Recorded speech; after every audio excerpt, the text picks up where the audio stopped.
Hi everyone, আজকের recipe কাচকি মাছ। কাচকি মাছ রান্না করার জন্য প্রথমে কাচকি মাছগুলো পরিষ্কার করে ধুয়ে নিয়েছি।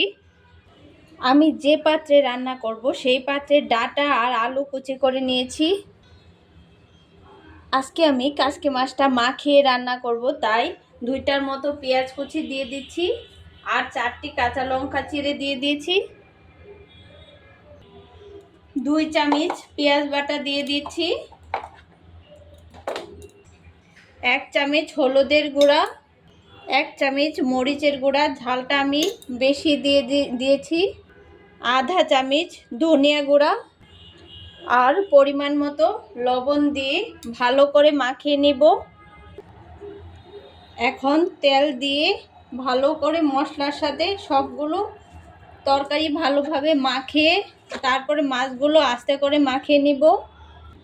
মাখানো হয়ে গিয়েছে, এখন আমি উপরে মাছগুলো দিয়ে দিব, দিয়ে হালকা করে মেখে নিব। পরিমাণ মতো জল দিয়ে আমি ঢাকনা দিয়ে দিব।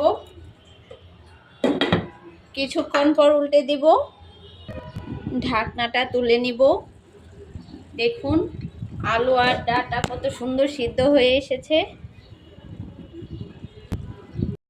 দেখুন তৈরি হয়ে গেল কাচকি মাছের তরকারি।